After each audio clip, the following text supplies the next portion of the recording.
dan P3K itu harus dipercepat. Supaya ini nggak banyak yang nganggur. Bismillahirrahmanirrahim. Assalamualaikum warahmatullahi wabarakatuh.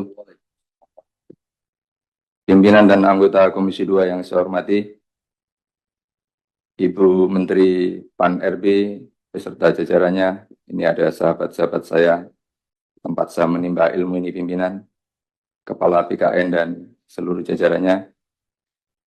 Rapat ini merupakan kebahagiaan bagi saya, karena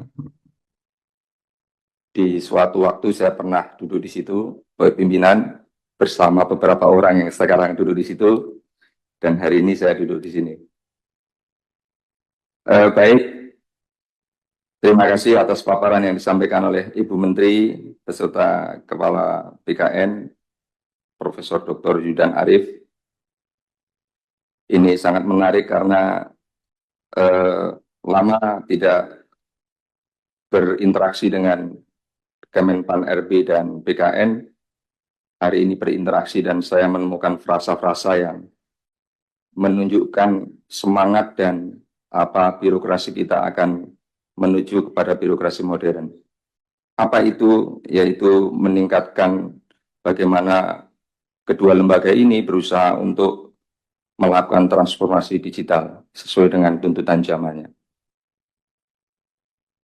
Kalau boleh saya berpendapat, Kementerian PAN RB dan BKN ini merupakan lembaga yang sangat sentral dalam upaya penguatan pemerintah, karena dia mengurusi birokrasi.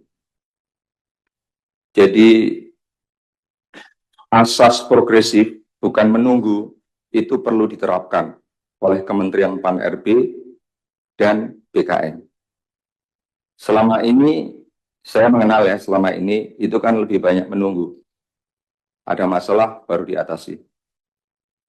Baik itu masalah yang terkait dengan SDM, kelembagaan, maupun pelayanan publik. Kita tidak boleh melihat bahwa Kementerian RB itu gedungnya cuma 4 lantai, karyawannya sedikit, tapi aturannya itu yang bisa untuk membuat ASN di Pemprov, di Pemkab dan Pemkot maupun KL itu bisa bergerak mendukung program-program yang ada di pemerintahan. Kalau orang seperti saya ini kan politisi, kebetulan kalau Bu Menteri ini kan dari birokrasi. Ini kan indekos termasuk Pak Purwadi ya, 5 tahun datang. Kalau kepilih lagi, datang lagi. Kalau nggak pilih lagi, bapak-bapak yang ASN. Nah, kalau ASN-nya ini tidak diatur dengan serius, dengan hal-hal yang lebih progresif, ya negara ini akan limbung. Betapapun kita membuat program yang banyak, yang bagus, menterinya bagus, tapi kalau sekali lagi ASN-nya tidak diberi dukungan training, diberi dukungan pendidikan, sistemnya tidak baik, apalagi misalkan mau mutasi dan lain-lain, datanya nggak ada, saya kira itu tidak boleh terjadi. Jadi ini sebagai pengingat bahwa birokrasi ini merupakan pilar penting bagi pemerintahan. Ya, birokrasi merupakan pilar penting bagi pemerintahan. Karena pentingnya itu, saya lagi berpikir, sudah beberapa hari sejak ada rapat di sini dengan Menpan RB dengan teman-teman menteri yang lain, saya pernah menyampaikan tentang transformasi digital. Transformasi digital itu kebahagiaan dan kegundahan kalau bagi saya. Kegundahannya apa?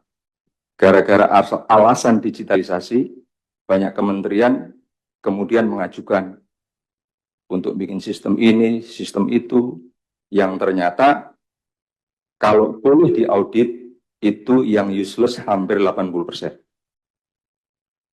Nah, saya mau bertanya, IT governance untuk pemerintahan ini mau ditaruh di mana? Di Kementerian PAN RB atau di Komdigi? Bapak-bapak kan tadi ada pejabat yang background-nya saya baca itu memang di bidang digital ya. Coba dipikirkan, kenapa saya menyampaikan seperti ini? Kan ibu-ibu kan pernah retreat. Pasti sudah disampaikan dengan yang namanya collaborative governance. Jadi menyelesaikan pemerintahan ini, masalah-masalah pemerintahan ini tidak bisa hanya bicara BKN dan Kemenpan RB, tapi ternyata ada kaitannya dengan Komdigi. Jadi mohon sekali Ibu-Ibu, Ibu Menteri, koordinasi dengan Komdigi, IT governance untuk government kita, itu mau ditaruh di mana? Supaya KL ini nggak saya nanya, ngambur-ngamburin duit negara, bikin sistem ini, sistem itu, useless. Saya pernah ngobrol dengan sahabat saya, Wakil Menteri, 80% itu kalau di audit useless. Nanti sudah useless, ada yang mengajukan, bikin lagi. Saya pernah ngomong di sini, kalau saya ini orang yang bisnis di IT, senang-senang aja. Jualan terus, ya kan? Nah, itu jangan sampai terjadi. Kemudian soal kelembagaan dan tata laksana. Saya masih ingat dulu, kelembagaan ini dan tata laksana suka menerima, misalkan ada lembaga mau dinaikkan statusnya. Saya masih ingat misalkan IAIN mau dinaikkan menjadi UIN. Itu kan ada di Kemenpan kan? Kalau mereka udah berjalan, siapa yang kontrol? Dari sekolah tinggi menjadi institut. Dia udah dikasih dari institut. Benar nggak institut ini jalan institut? Ya kan? Udah ngasih, ditingkatkan, siapa yang kontrol? Apakah ada mekanisme untuk diturunkan lagi? Termasuk bagi kementerian yang mengajukan kelembagaan baru. Nah, ke depan pengajuan ini juga bukan hanya menunggu. Jadi aparat ibu di Kementerian PAN itu melihat, sekarang ini kan banyak KL yang baru berdasarkan kebutuhan pelayanan publik dan lain-lain. Kalian mestinya lembaganya nambah. Itu harus progresif, tidak menunggu ajuan dari kementerian lain. Nah, ini yang terakhir ini penting. Sebelum saya menyampaikan, saya bertanya dulu nih, Pak Kepala BKN, rencana untuk pengangkatan ASN itu kapan? Rencana pengangkatannya?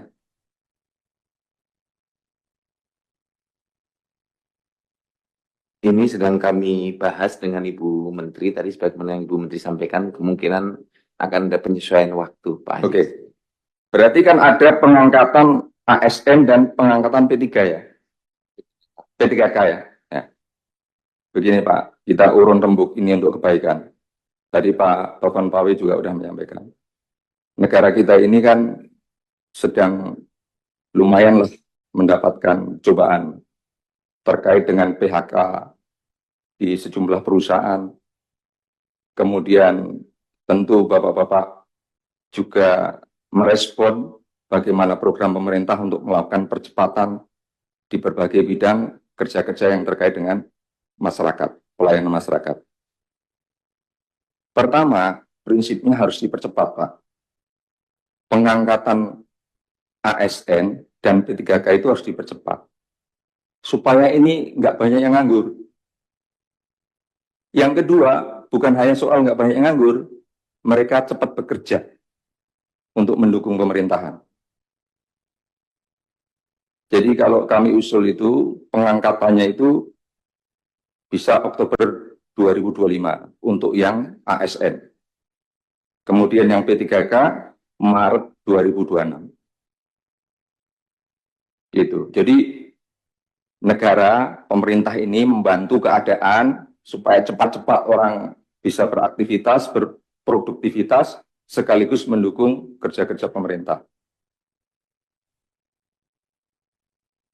Saya kira itu mudah-mudahan bisa diterima dengan baik dan tentu kalau secara profesional, secara teknis Bapak Ibu sekalian di Kementerian PAN RB lebih tahu dari saya. Saya ini tahu kulitnya saja. Pak Abes, nanti kita makan soto ceker di Senopati. Kalau belum ditutup. Terima kasih. Assalamualaikum warahmatullahi wabarakatuh.